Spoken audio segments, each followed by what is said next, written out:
আমাদের মাথায় একটা ধারণা গেঁথে আছে, যে মানুষ যত বেশি পড়াশোনা করেছে, যে মানুষ যত বেশি বুদ্ধিমান, সে টাকার ব্যাপারে তত ভালো সিদ্ধান্ত নেবে।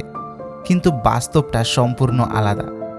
আমেরিকার সবচেয়ে বড় ফিনান্সিয়াল স্ক্যান্ডালগুলোতে দেখা গেছে মাথা মোটা মানুষেরা নয়, পিএইচডিধারী অর্থনীতিবিদরাই সবচেয়ে বড় ভুলগুলো করেছেন। আর পাশাপাশি এমন মানুষও আছেন যারা সারা জীবন সামান্য আয় করে, কোনোদিন ফিনান্সের ক্লাস নেননি, কিন্তু অবসরের সময় হাতে কোটি টাকার সম্পদ। টাকার ব্যাপারে ভালো সিদ্ধান্ত নেওয়া আইকিউ এর সাথে সম্পর্কিত নয়, এটা সম্পর্কিত মনোবিজ্ঞানের সাথে। আজকের ভিডিওটা মর্গান হাউসেলের লেখা দ্য সাইকোলজি অফ মানি বই থেকে নেওয়া আইডিয়ার উপর ভিত্তি করে তৈরি। চলুন বুঝি টাকার সাথে আমাদের আচরণ আসলে কোথা থেকে আসে। মর্গান হাউসেল একজন আমেরিকার ফিনান্সিয়াল জার্নালিস্ট এবং বিনিয়োগ বিশেষজ্ঞ। তার সাইকোলজি অফ মানি বইতে একটা অদ্ভুত কথা বলেছেন। তিনি বলেছেন, টাকার ব্যাপারে আমরা যা ভাবি তা একটা সংখ্যার বিজ্ঞান নয়, এটা একটা আচরণের বিজ্ঞান। আমরা কিভাবে বড় হয়েছি, কোন পরিবেশে জন্মেছি, কখন কোন অভিজ্ঞতা পেয়েছি, এই সব কিছু মিলিয়ে টাকার প্রতি আমাদের একটা ব্যক্তিগত দৃষ্টিভঙ্গি তৈরি হয়। আর এই দৃষ্টিভঙ্গি ঠিক করে আমরা সারা জীবন টাকা নিয়ে কি করব। আজকে আমরা এই বইয়ের মূল আইডিয়াগুলো মর্গান হাউসেলের নিজস্ব ভাষায় নয়, বরং আমাদের বাংলা জীবনের গল্প আর উদাহরণ দিয়ে বোঝার চেষ্টা করব। চলুন শুরু করা যাক। কনসেপ্ট 1, কেউ পাগল নয়। মর্গান হাউসেলের বইয়ের প্রথম বড় আইডিয়া হলো নো ওয়ান ইজ ক্রেজি। এর মানে কি? এর মানে হলো, যখন কেউ টাকার ব্যাপারে এমন কোনো সিদ্ধান্ত নেয় যেটা আপনার কাছে বোকামি মনে হয়, সে আসলে পাগল নয়। সে তার নিজের জীবনের অভিজ্ঞতা থেকে যা শিখেছে সেটাই করছে। একটা উদাহরণ দিই। আমার মামা দেশভাগের সময় জন্মানো একজন মানুষ। সারা জীবন তিনি ব্যাংকে টাকা রাখতে ভয় পেতেন। বাড়িতে টিনের বাক্সে, মাটির নিচে এখানে ওখানে টাকা লুকিয়ে রাখতেন। আমরা সবাই বলতাম, এত সুদ নষ্ট হচ্ছে, ব্যাংকে রাখুন। কিন্তু তিনি কিছুতেই রাখতেন না। তাকে কি পাগল বলা যায়? না। তিনি দেখেছিলেন ব্যাংক বন্ধ হয়ে যেতে, মানুষের সঞ্চয় হারিয়ে যেতে। তার মাথায় গেঁথে গেছে ব্যাংক মানে অনিশ্চয়তা। তার সেই বিশ্বাস তার নিজের অভিজ্ঞতার জন্য সম্পূর্ণ যুক্তিসঙ্গত ছিল। আর অন্যদিকে আমাদের বর্তমান প্রজন্ম, যারা মোবাইল ব্যাংকিং আর ইউপিআই দেখে বড় হয়েছে, তারা সহজেই ডিজিটাল ওয়ালেটে টাকা রাখে, কারণ তাদের অভিজ্ঞতা বলছে এটা নিরাপদ। হাউসেল বলছেন, একই আর্থিক পরিস্থিতিতেও দুজন মানুষ সম্পূর্ণ আলাদা সিদ্ধান্ত নিতে পারে, এবং দুজনের সিদ্ধান্তই তাদের নিজেদের দৃষ্টিকোণ থেকে সঠিক। অন্যের টাকার সিদ্ধান্তকে পাগলামি ভাবলে আমরা আসলে তাদের গল্পটা বুঝতে পারছি না। আর নিজের ক্ষেত্রে একবার জিজ্ঞেস করুন, আমি টাকার ব্যাপারে যে সিদ্ধান্তগুলো নিই, সেগুলো কি আমার নিজের যুক্তিতে নেওয়া, নাকি ছোটবেলায় দেখে শুনে বড় হওয়ার ছাপ থেকে নেওয়া? কনসেপ্ট 2, ভাগ্য এবং রিস্ক।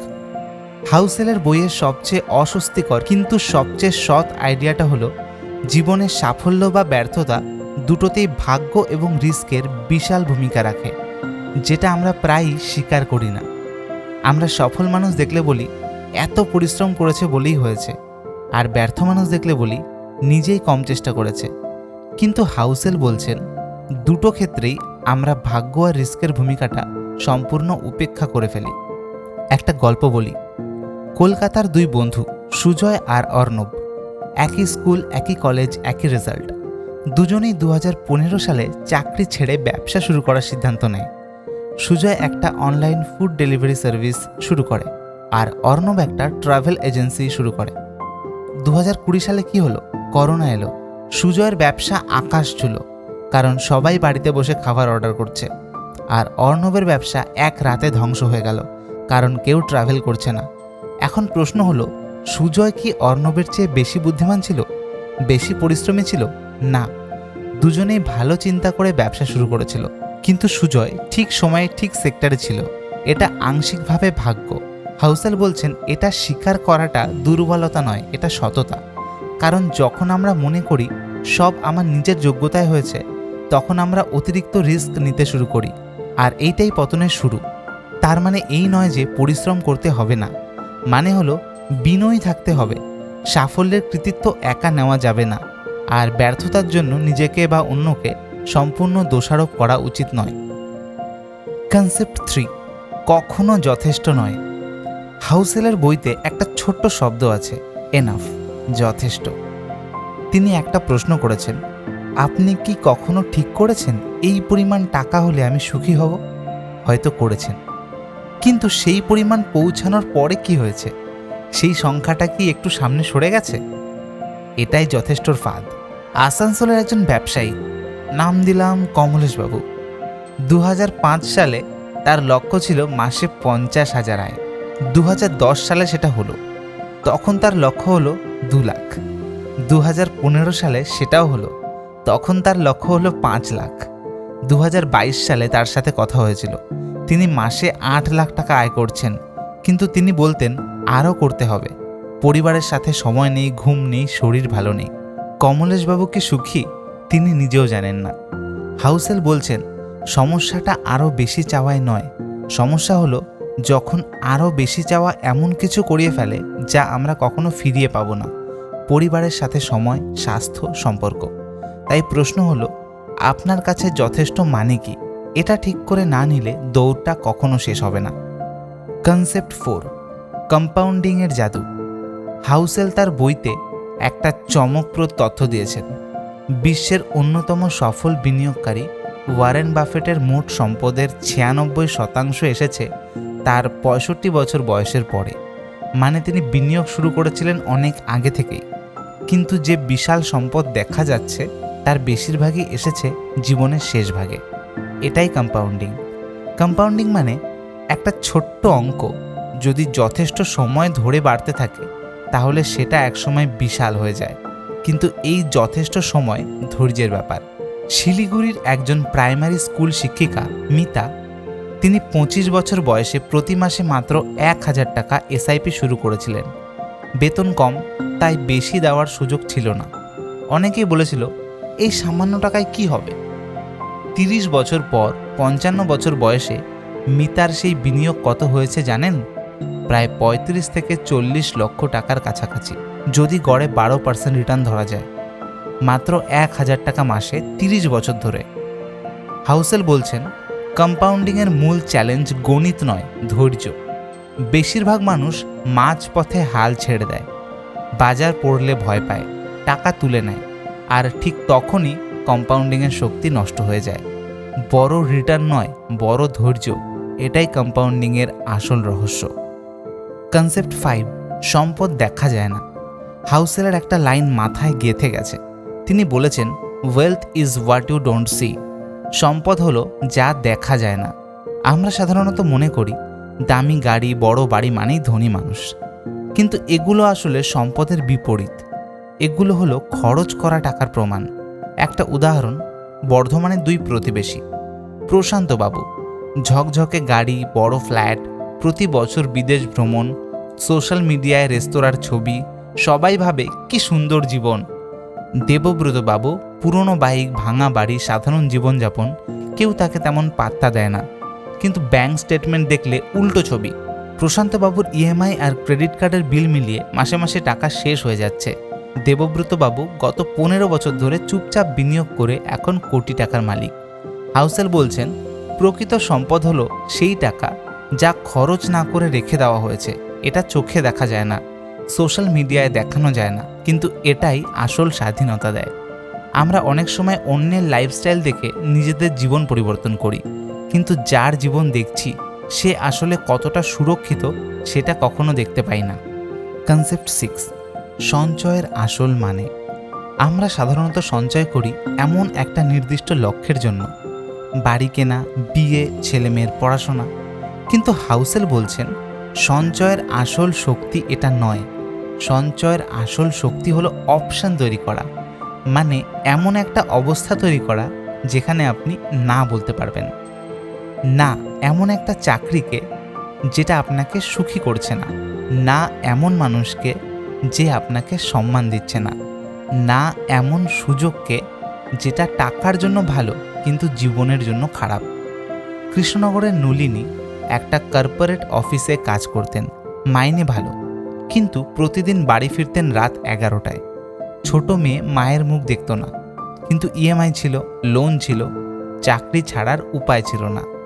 3 বছর ধরে চুপচাপ সঞ্চয় করলেন, লোন শোধ করলেন, একটা এমার্জেন্সি ফান্ড তৈরি করলেন।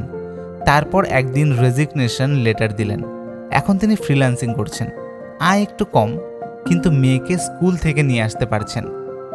নলিনীর সঞ্চয়টা ছিল বাড়ি কেনার জন্য না, সেটা ছিল তার স্বাধীনতার ফান্ড।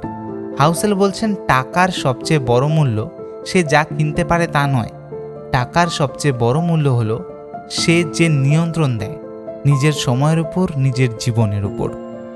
কনসেপ্ট 7, শেষের ঘটনা। হাউসেলের একটা দারুণ আইডিয়া হলো টেইল ইভেন্টস, মানে ইতিহাসে যে বিশাল পরিবর্তনগুলো হয়েছে সেগুলোর বেশিরভাগই এসেছে অল্প কয়েকটা ঘটনা থেকে। বিনিয়োগের ক্ষেত্রে বলতে গেলে কোনো বিনিয়োগকারীর পোর্টফোলিওতে যদি 20টা বিনিয়োগ থাকে, তার মধ্যে হয়তো 15টা সামান্য লাভ বা লোকসান দেবে, 3টে ভালো রিটার্ন দেবে, আর মাত্র 1-2টো এমন থাকবে যেটা সব মিলিয়ে বড় লাভ করিয়ে দেবে। এই 1-2টো হলো টেল, শেষের ঘটনা। আমাদের স্টক মার্কেটের ইতিহাস দেখুন, সেন্সেক্স গত 30 বছরে অনেকবার 30 থেকে 40% পড়েছে। 1993 সালের হর্ষদ মেহতা কাণ্ড, 2008-এর ক্রাইসিস, 2020-এর করোনা ক্র্যাশ, অনেকেই ভয় পেয়ে সেই সময় বিক্রি করে দিয়েছেন, কিন্তু যারা ধরে রেখেছেন দীর্ঘমেয়াদে তারাই বিশাল লাভ পেয়েছেন। হাউসেল বলছেন, ভুল করাটা স্বাভাবিক, সব বিনিয়োগ কাজ করবে না, কিন্তু যদি সঠিক টেল ঘটনাগুলোতে টিকে থাকতে পারেন, মানে বড় সুযোগগুলো ধরতে পারেন এবং আতঙ্কে বিক্রি না করেন, তাহলে সামগ্রিকভাবে লাভজনক হওয়া সম্ভব। ব্যর্থতা বা ক্ষতি হবেই, কিন্তু সেটা মানেই শেষ নয়। কনসেপ্ট 8, গল্পের শক্তি ও ফাঁদ। হাউসেল বইয়ের শেষের দিকে একটা গুরুত্বপূর্ণ কথা বলেছেন। আমরা যা বিশ্বাস করি, যা আশা করি, যা ভয় পাই, সেগুলো আসলে তথ্যের ভিত্তিতে নয়, বরং আমরা যে গল্পগুলো নিজেদের বলি তার ভিত্তিতে। রিয়েল এস্টেটের ক্ষেত্রে আমাদের সমাজে একটা গল্প আছে, জমি বাড়ির দাম কখনো পড়ে না। এই গল্পটা এতটাই শক্তিশালী যে অনেকে যৌক্তিক বিশ্লেষণ না করেই জমি কেনেন। একইভাবে বাজার গরম থাকলে একটা গল্প চলে, এখন না কিনলে পিছিয়ে পড়ব। এই ফোমোর গল্পটা অনেককে ভুল সময়ে ভুল জায়গায় বিনিয়োগ করিয়েছে। হাউসেল বলছেন, ফিনান্সিয়াল সিদ্ধান্ত নেওয়ার আগে নিজেকে জিজ্ঞেস করুন, আমি কি এই সিদ্ধান্তটা তথ্যের ভিত্তিতে নিচ্ছি, নাকি একটি আকর্ষণীয় গল্পে প্রভাবিত হয়ে নিচ্ছি। একটা ভালো গল্প সত্য নাও হতে পারে, কিন্তু একটা বোরিং সত্য একটা গল্পের মতো আকর্ষণীয় না হলেও দীর্ঘমেয়াদে অনেক বেশি কাজের। এতদূর শুনে মনে হতে পারে, ঠিক আছে বুঝলাম, কিন্তু এই আইডিয়াগুলো একসাথে জীবনে কেমন দেখায়। চলুন একটা গল্প দিয়ে দেখি। বারাসাতে সুমনার 1 বছর। সুমনা একটা প্রাইভেট হাসপাতালের নার্স, মাইনে মাসে 28,000। বছরখানেক আগে তার অবস্থা ছিল মাস শেষে কিছু থাকতো না, একটা পুরনো লোন ছিল, আর প্রতি মাসে কলিগদের দেখে নতুন কিছু কেনার ইচ্ছে হতো। প্রথম মাসে সুমনা শুধু একটা কাজ করলেন, নিজের খরচের হিসেব রাখলেন। দেখলেন প্রতি মাসে প্রায় 4,000 টাকা যাচ্ছে এমন জিনিসে যা অন্যরা কিনছে বলে নিজেও কিনছেন, আসলে দরকার নেই। এটা ছিল হাউসেলের গল্পের ফাঁদ। অন্যের লাইফস্টাইলের গল্প তাকে প্রভাবিত করছিল। তৃতীয় মাসে তিনি একটা ছোট্ট সিদ্ধান্ত নিলেন, মাইনে পাওয়ার দিনই 2,000 টাকা আলাদা করে রাখবেন। বড় লক্ষ্যের জন্য নয়, শুধু ভবিষ্যতে না বলার শক্তি তৈরির জন্য। এটা হাউসেলের স্বাধীনতার ফান্ড। ষষ্ঠ মাসে হাসপাতালে একটা ঝামেলা হলো। সুপারভাইজার অন্যায়ভাবে বকাঝকা করলেন। আগে সুমনা চুপ থাকতেন, কারণ চাকরির ভয় ছিল। এবার তিনি শান্তভাবে HR-এ লিখিত অভিযোগ জানালেন, কারণ তার হাতে এখন 6 মাসের ছোট্ট একটা ফান্ড আছে, ভয়টা একটু কমেছে। 12 মাস পর সুমনার লোন শোধ হয়েছে, একটা SIP চলছে এবং তিনি বলছেন, টাকার পরিমাণ বাড়েনি, কিন্তু ঘুম ভালো হয়েছে।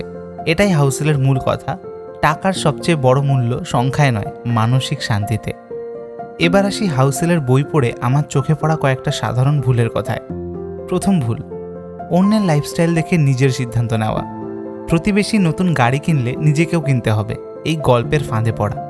হাউসেল বলছেন, যারা জীবন দেখছেন তারা ব্যাংক স্টেটমেন্ট দেখতে পাচ্ছেন না। দ্বিতীয় ভুল, সাফল্যকে সম্পূর্ণ নিজের কৃতিত্ব মনে করা। বাজার ভালো থাকলে আমি খুব বুদ্ধিমান বিনিয়োগকারী ভাবা, কিন্তু বাজার পড়লে আতঙ্কিত হওয়া। ভাগ্যের ভূমিকা স্বীকার করলে মাথা ঠান্ডা থাকে। তৃতীয় ভুল, কোনো লক্ষ্য ছাড়া সঞ্চয় করা বা সঞ্চয় না করা। হাউসেল বলছেন, সঞ্চয়ের সবচেয়ে বড় কারণ হলো না বলার শক্তি তৈরি করা। এই উদ্দেশ্যটা মাথায় রাখলে সঞ্চয়টা আর কষ্টের মনে হয় না। চতুর্থ ভুল, স্বল্পমেয়াদী ওঠানামায় দীর্ঘমেয়াদী পরিকল্পনা নষ্ট করা। বাজার পড়লে বিক্রি, বাজার উঠলে কেনা, এই প্যাটার্নে কম্পাউন্ডিং কখনো কাজ করে না। কম্পাউন্ডিং কাজ করে ধৈর্যে। চলুন শেষ করি একটা অ্যাকশন প্ল্যান দিয়ে। সুমনা যেমন ধাপে ধাপে এগিয়েছিলেন, আজ রাতে নিজেকে জিজ্ঞেস করুন, আমার কাছে যথেষ্ট মানে কি? একটা সংখ্যা বা অবস্থা মাথায় রাখুন। এটা না থাকলে কোনো পরিকল্পনাই কাজ করবে না। এই সপ্তাহে গত মাসের খরচ দেখুন, কোনটা অন্যরা করছে বলে করেছেন সেটা চিহ্নিত করুন। এটা কাটাতে হবে না, শুধু চিনতে হবে। এই মাসে একটা স্বাধীনতার ফান্ড শুরু করুন, যত ছোট হোক। মাইনে পাওয়ার দিনই অটো ডেবিট সেট করুন, একটা এমার্জেন্সি ফান্ড নয়, আপনার না বলা শক্তির ফান্ড। এই 3 মাসে একটা দীর্ঘমেয়াদী বিনিয়োগ শুরু করুন, এসআইপি, আরডি, যে কোনো কিছু। তারপর সেটা ভুলে যান। কম্পাউন্ডিং কাজ করে চুপচাপ, আপনাকে প্রতিদিন দেখতে হবে না। এই বছরে মর্গান হাউসেলের সাইকোলজি অফ মানি বইটা পড়ুন।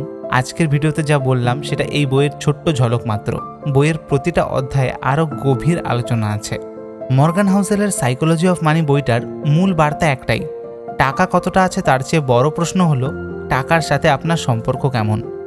আপনি কি টাকার জন্য উদ্বিগ্ন, নাকি টাকা আপনাকে শান্তি দিচ্ছে? আপনি কি অন্যের গল্পে প্রভাবিত হয়ে সিদ্ধান্ত নিচ্ছেন, নাকি নিজের যথেষ্ট জেনে এগোচ্ছেন? এই প্রশ্নগুলোর উত্তর খোঁজাটাই আসল শুরু। ভিডিওটা ভালো লাগলে লাইক করুন, চ্যানেল সাবস্ক্রাইব করুন, কমেন্টে জানান আজকে কোন আইডিয়াটা আপনার সবচেয়ে বেশি ভালো লেগেছে। দেখা হবে পরের ভিডিওতে।